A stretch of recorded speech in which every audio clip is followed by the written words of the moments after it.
రెడ్డి సంక్షేమ సంఘం ఆధ్వర్యంలో ఉగాది వేడుకలు అట్టహాసంగా ఉత్సాహభరిత వాతావరణంలో నిర్వహించబడ్డాయి. బుధవారం సాయంత్రం గోదావరికనిలోని రెడ్డి ఫంక్షన్ హాల్లో ఏర్పాటు చేసిన వేడుకలు సందడి నడుమ సాగాయి.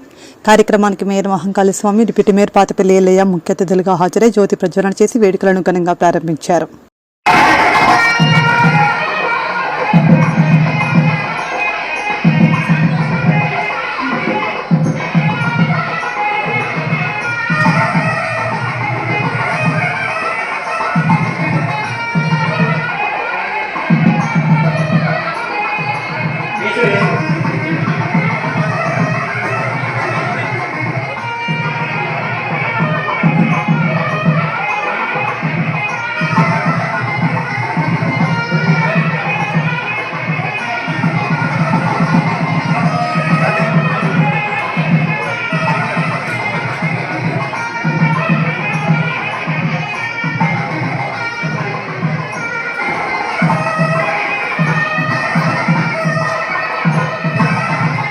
మన కోసం సమయం వెచ్చించి వారు ఇక్కడికి చేరుకోవడం, ఇక్కడ రావడం చాలా ఆనందకరం.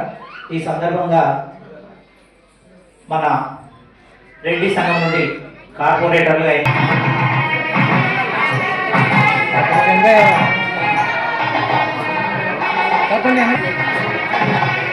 రెడీ రెడీ సార్, ఇక్కడ చూడాలి అందరూ.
యూ షేప్ ఉండండి, అందరూ వస్తారు.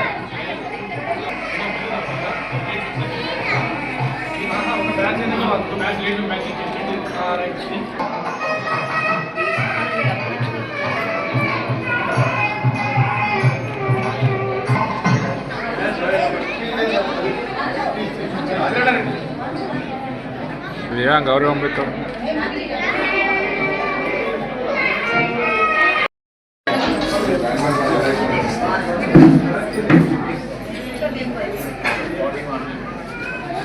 నలభై 41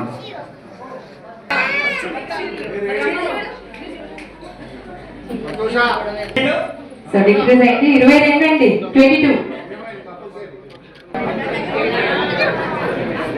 ఓకే, సో లక్కీ గిఫ్ట్ గెలుచుకున్నారు. సో పర్వదినాన్ని పురస్కరించుకొని రెడ్డి సంక్షేమ సంఘం ఆధ్వర్యంలో ఇంత బ్రహ్మాండమైన కార్యక్రమం ఏర్పాటు చేసిన రెడ్డి సంక్షేమ సంఘ ప్రతినిధులందరికీ కూడా ఉగాది శుభాకాంక్షలు తెలియజేస్తా ఉన్నాం. మా మిత్రుడు దేవేందర్ రెడ్డి 5:30కే ప్రోగ్రామ్ అని చెప్తే లాస్ట్కు 9:30, 8:00 ప్రోగ్రామ్ కంటే జనరల్గా ఏమవుతుందంటే పొలిటీషియన్లు లేట్ వస్తూ ఉంటారు ఎప్పటికి కూడా. కానీ ఈరోజు విచిత్రంగా పొలిటీషియన్ ఏమో ముందుంటే మీరందరూ లేట్ వచ్చి 3 గంటల సమయం లేట్ చేసారు. అందరికీ ప్రత్యేక ధన్యవాదాలు.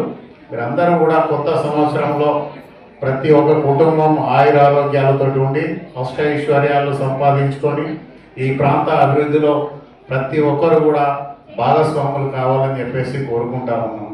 మీరందరూ చూస్తూ ఉన్నారు, గత 10 సంవత్సరాల నుంచి రామగుండం పారిశ్రామిక ప్రాంత పరిస్థితి మీరందరూ గమనిస్తూ ఉన్నారు. కానీ మనందరం ఒకటే కోరుకుంటా ఉన్నాం, ఈ రామగుండం అభివృద్ధి చెందాలి, భారతదేశంలోనే రామగుండానికి ఒక ప్రత్యేకమైన స్థానం ఉండాలి. దానిలో ఇక్కడ ఉన్న ప్రతి ఒక్కరు కూడా భాగస్వాములు కావాల్సిన అవసరం ఉన్నదనేది కూడా ఈ సందర్భంగా తెలియజేస్తా ఉన్నాం. స్వచ్ఛ రామగుండంగా తీర్చిదిద్దవలసిన బాధ్యత ఇక్కడ ఇటు సైడ్ ఉన్న అక్క చెల్లెళ్ళందరి మీద ఉందనేది మరొక్కసారి మీ అందరికీ గుర్తు చేస్తా ఉన్నాం.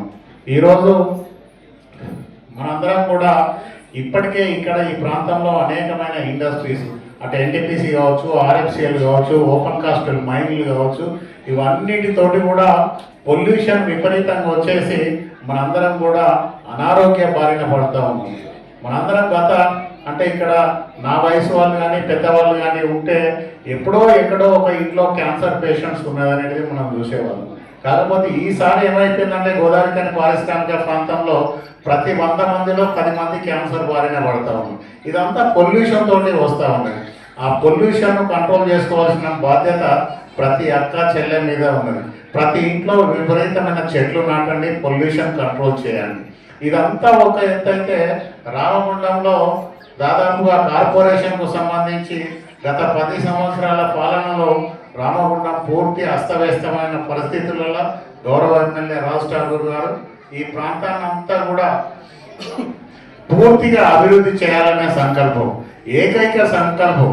రామగుండానికి ఒక చరిత్ర ఉండాలి, తెలంగాణలో రామగుండానికి ఒక ప్రత్యేకమైన స్థానం తీసుకురావాలని అనుకుంటే ప్రతి ఒక్కరూ భాగస్వాములు కావాల్సిన అవసరం ఉంటుంది. ఈరోజు వేల కోట్ల రూపాయలు తీసుకొచ్చే ఒక డైనమిక్ ఎమ్మెల్యే మన దగ్గర ఉన్నాడు. కానీ ఆ డబ్బులను తీసుకొచ్చినప్పుడు ఈ ప్రాంతాన్ని అన్ని రంగాల్లో ముందుకు తీసుకెళ్లేందుకు, అన్ని రంగాల్లో అభివృద్ధి చేసేందుకు ప్రతి ఒక్కరు కలిసి వచ్చినప్పుడు మాత్రమే ఈ ప్రాంతాన్ని అంతా కూడా మనం ముందుకు తీసుకెళ్లే అవకాశం ఉంటుంది. ఈరోజు రామగుండం అనేది స్వచ్ఛ రామగుండంలో 236వ స్థానంలో ఉన్నదంటే మనం ఎంత వెనుకబడి ఉన్నామో మీరందరూ కూడా ఒకసారి ఆలోచన చేయవలసిందిగా కోరుతా ఉన్నాం. ఈరోజు రామగుండం అభివృద్ధి చెందాలన్నా, స్వచ్ఛ రామగుండంగా తీర్చిదిద్దాలన్నా ప్రతి ఒక్క మహిళామణి సోదరి మన ఇంటి నుంచి వచ్చే గ్యార్బేజ్ ఏదైతే ఉన్నదో దాన్ని అంతా కూడా ఆ రోడ్ల మీద వేయడం వలన ఆటోమేటిక్గా ఉదయం లేచి మనం ఆ ముందు నుంచి వెళ్తా ఉంటే అదంతా కుళ్ళిపోయి దానిలో నుంచి వచ్చే వ్యర్థాలతోటి మళ్ళీ మనం రోగాల బారిన పడే పరిస్థితి ఎక్కువ అవకాశాలు ఉన్నాయి కనుక ప్రతి ఒక్కరికి ఈరోజు మీ అందరికీ కూడా చేతులు జోడించి విన్నపం చేస్తా ఉన్నాం. ప్రతి వాళ్ళు కూడా మీ ఇంటికి ఒక ట్రాలీ వస్తుంది. ఆ ట్రాలీ డే బై డేనన్నా వస్తుంది. మ్యాక్సిమం ఎవ్రీడే దాన్ని పంపేందుకు ప్రయత్నం చేస్తూ ఉన్నాం. అది కాకుండా డే బై డే వచ్చినా కూడా మీరు ఆ గ్యార్బేజ్ అంతా ఇట్లా ట్రాలీకి ఇచ్చినట్టయితే వాళ్ళు తీసుకెళ్తే మన ఇల్లు ఈరోజు మనం ఉదయం లేవగానే బ్రహ్మాండంగా ఇల్లు ఊడ్చుకుంటాం, వాకిలు ఊడ్చుకుంటాం, అదంతా క్లీన్ చేసుకుంటాం. దాని తర్వాత మంచిగా స్నానం చేసి ఫ్రెష్ బట్టలు వేసుకొని నీట్గా తయారై బయటకు వస్తాం. కానీ మన ఇల్లు వాకిలి మన డ్రెస్ ఎంత అందంగా ఉంటుందో మన వాడను కూడా అంతే అందంగా తీర్చిదిద్దుకోవాల్సిన బాధ్యత ప్రతి మహిళా సోదరి మీద, ప్రతి జెంట్స్ మీద కూడా ఉన్నదనేది మళ్ళొక్కసారి మీ అందరికీ కూడా గుర్తు చేస్తా ఉన్నాం. ఎందుకంటే మన ఇల్లు ఎంత అందంగా ఉంటుంది, మన వాడను కూడా అంత అందంగా ఉంచుకున్నప్పుడే రామగుండాన్ని స్వచ్ఛ రామగుండం వైపు తీసుకెళ్లేందుకు అవకాశం ఉంటుంది. కనుక ఆ దిశగా ప్రతి కుటుంబంలో ఉన్న వాళ్ళందరూ కూడా ఆలోచన చేసి ముందుకెళ్తే ఈ ప్రాంతాన్ని అంతా కూడా తెలంగాణ రాష్ట్రంలోనే ఒక అత్యున్నతమైన, అందమైన, స్వచ్ఛమైన రామగుండంగా తీర్చిదిద్దేందుకు మనకు అవకాశం ఉంటుంది. కనుక ప్రతి కుటుంబంలో ఉన్న వాళ్ళందరూ కూడా ఆ దిశగా ఆలోచన చేయాలని చెప్పేసి కోరుతా ఉన్నాం. ఇదంతా ఒక ఎత్తు అయితే ఏర్పడింది. ఈ సంవత్సరం నుంచి మీ కుటుంబాలందరూ కూడా ఆయురారోగ్యాలతో ఉండాలి. మీ పిల్లలందరినీ కూడా బ్రహ్మాండంగా చదివించండి. దీంట్లో డబ్బు ఉన్న వాళ్ళు ఉంటారు, డబ్బు లేని వాళ్ళు ఉంటారు, మిడిల్ క్లాస్ వాళ్ళు కూడా ఉంటారు. కానీ ప్రతి ఒక్కరు కూడా ఒక ఊరు బాగుపడాలన్నా, ఒక రాష్ట్రం బాగుపడాలన్నా, ఒక జిల్లా బాగుపడాలన్నా, ఈ దేశం అత్యున్నత స్థాయికి వెళ్ళాలంటే ప్రతి కుటుంబంలో ప్రతి వాళ్ళు చదువుకోవలసిన అవసరం ఎంతైనా ఉందనేది ప్రతి వాళ్ళు కూడా గమనించాలని చెప్పేసి కోరుతా ఉన్నాం. ఒక కుటుంబంలో ఉన్న వాళ్ళందరూ చదువుకుంటే ఆ కుటుంబం ఆర్థికంగా వెనుకబడినప్పటికీ కూడా వాళ్ళ పిల్లలు ఏదో రకంగా ఉద్యోగంలో సంపాదించుకొని ఆ పిల్లల ద్వారా మన కుటుంబం ఆటోమేటిక్గా ఒక ఉన్నతమైన కుటుంబంగా ఎదిగేందుకు ఒక గొప్ప అవకాశం ఉంటుంది. ఆ దిశగా ప్రతి ఒక్కరు కూడా మన కుటుంబంలో అందరినీ చదివించవలసిన బాధ్యత. రోజు కూలీ చేసినా పర్వాలేదు, కానీ చదువు అనేది చాలా ఇంపార్టెంట్ ప్రతి కుటుంబంలో కూడా. ఎందుకంటే ఇక్కడ ఉన్న కార్పొరేటర్స్ కానీ మేమందరం కూడా ఒక సామాన్యమైన కుటుంబం నుంచి, ఒక సామాన్య పేద కుటుంబంలో నుంచి మేమందరం కూడా ఒక నిబద్ధతతోటి, ఒక నిజాయితీగా కష్టపడి ఎక్కడికి వెళ్లకుండా ఒకే ఆలోచనతోటి ఈరోజు 30 సంవత్సరాల కష్టం, 30 సంవత్సరాల శ్రమ, 20 ఏళ్ల నుంచి నిరంతరం పోరాటం ప్రజల కోసం, ఈ ఊరి కోసం, ఈ ఊరు బాగు కోసం 20 ఏళ్ల నుంచి నిరంతరం శ్రమ పడితే ఈరోజు ఇక్కడికి రాగలిగినాం.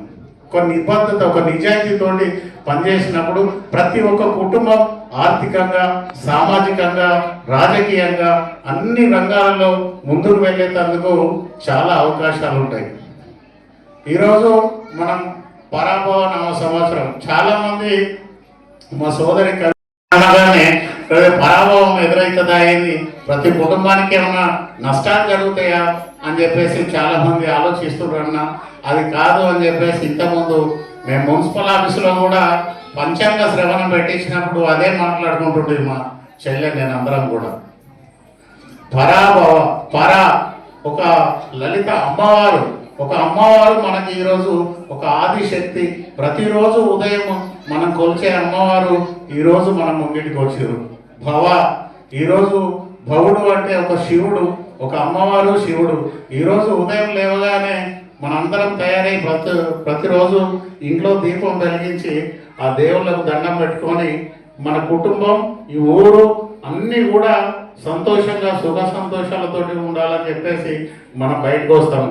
అంటే పరాభవ సంవత్సరం అంటే ఒక ఆదిశక్తి అమ్మవారు, ఒక శివుడు ఇద్దరు కలిసి ఈ రాష్ట్రము, ఈ దేశము ఇదంతా కూడా సుఖ సంతోషాలతోటి ఇక్కడ ఉన్న వాళ్ళంతా కూడా ఆయురారోగ్యాలతో ఉండి ఈ ప్రాంతం అన్ని రంగాలలో అభివృద్ధి చెందాలని ఆ దేవుళ్ళు పైన ఉండి మనకు ఆశీర్వదిస్తూ ఈరోజు ఒక గొప్ప నామ సంవత్సరాన్ని మనకు ప్రసాదించేది కనుక మనం కూడా అదే బాటలో వెళ్ళి ఈ ప్రాంతం ఖచ్చితంగా అభివృద్ధి చెందాలి, వేరే రాష్ట్రాల కన్నా ధీటుగా ఉండాలి.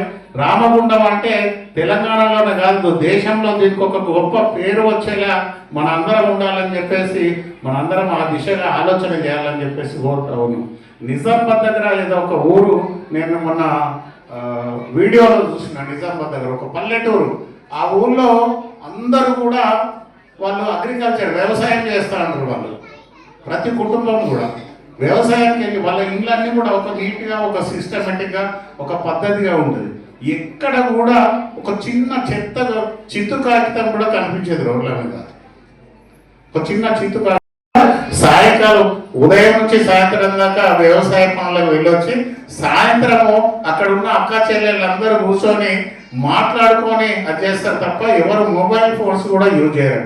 అంటే అంత బ్రహ్మాండంగా ఆ ఊరును అందంగా తీర్చిదిద్దుకొని ఈరోజు భారతదేశానికే ఒక అందమైన విలేజ్గా ఆ ఊరు సెలెక్ట్ అయింది. అంటే ఒక పల్లెటూరులో ఉన్న వాళ్ళు ఆ ఊరును ఈ దేశానికి తలమానికంగా మారిస్తే ఈరోజు ఒక మాంచెస్టర్ ఆఫ్ ఇండియా గొప్ప పరిశ్రమలు ఉన్న మన రామగుండం నగరాన్ని మనం ఎంత మంచిగా తయారు చేసుకోవాలో మీరే ఒకసారి ఆలోచన చేసుకోండి అని చెప్పేసి కోరుతా ఉన్నాం. ఈరోజు మీరు, మేము మనందరం కలిసి ఈ రామగుండాన్ని అద్భుత నగరంగా తయారు చేయవలసిన బాధ్యత ఈరోజు మనందరి మీద ఉంది. మనం ఏం చేయాలనుకుంటే అది అవుతుంది. ఈ ఊరితోటి పక్క వాళ్ళతోటి నాకెందుకు అనుకుంటే అది ఇబ్బంది కలిగే పరిస్థితి ఉంటుంది. కానీ ఇది నా ఊరు, నా ప్రజలు, మనం అందరం కలిసి ఈ నగరాన్ని అద్భుతంగా తీర్చిదిద్దవలసిన బాధ్యత మన మీద ఉందని మనం ఆలోచన చేసుకుంటే రామగుండాన్ని గొప్పగా తీర్చిదిద్దగలిగే అవకాశం కూడా మనందరి దగ్గర ఉండేదిగా మీరందరూ కూడా స్వచ్ఛ రామగుండంలో ప్రతి ఒక్కరు కూడా భాగస్వాములు కాండి. గౌరవ ఎమ్మెల్యే గారు, దేశం మన ఈ రామగుండం చరిత్రలో కూడా కనీవిని ఎరగని రీతిలో గత 10 సంవత్సరాలలో రామగుండం మొత్తం ధ్వంసం అయిపోయి కేవలం 100-150 కోట్లు తీసుకొస్తే రాజ్ ఠాకూర్ గారు ఎమ్మెల్యేగా అయిన తర్వాత కేవలం 2 సంవత్సరాల కాలంలో దాదాపుగా 800 కోట్ల రూపాయలు తీసుకొచ్చి ఈ ప్రాంతాన్ని అంతా కూడా అభివృద్ధి చేయాలనే ఏకైక లక్ష్యంతో ముందుకెళ్తా ఉన్నాం. అంత గొప్ప సంకల్పంతో ఎమ్మెల్యే గారు ఉన్నప్పుడు, అంత గొప్ప ఆలోచనతో ఉన్నప్పుడు మనందరం కూడా ఈ నూతన సంవత్సర ఒరవడితోటి, కొత్త ఆలోచనలతోటి, కొత్త పథకాలు తీసుకొచ్చుకొని కొత్తగా ఆలోచన చేసి మన కుటుంబం ఎంత బాగా ఉండాలని ప్రతిరోజు దేవుని దగ్గరికి వెళ్ళి వేడుకుంటామో అలాగే రామగుండం మొత్తం కూడా అంతే అందంగా, అంతే సుభిక్షంగా, అంతే సురక్షంగా ప్రతి కుటుంబం కూడా ఆయురారోగ్యాలతో ఉండి ప్రతి వాళ్ళు కూడా ఈ ఊరికే కాదు ఈ దేశానికి రామగుండంలో పుట్టిన వాళ్ళు దేశానికి గొప్ప పేరు తీసుకొచ్చే విధంగా మనందరం కూడా ఆ దిశగా ఆలోచన చేస్తామని చెప్పేసి కోరుకుంటూ ఇంత మంచి కార్యక్రమం ఏర్పాటు చేసి మమ్మల్ని ఆహ్వానించిన రెడ్డి సంక్షేమ సంఘ సభ్యులకు, అక్కలకు, చెల్లెళ్లకు, అన్నలకు, తమ్ములకు అందరికీ కూడా పేరు పేరున ప్రతి ఒక్కరికి నమస్సుమాంజలి తెలియజేస్తూ మరొక్కసారి మీ అందరికీ కూడా పరాభవ ఉగాది నామ సంవత్సర శుభాకాంక్షలు తెలియజేస్తూ సెలవు తీసుకుంటా ఉన్నా. ధన్యవాదాలు.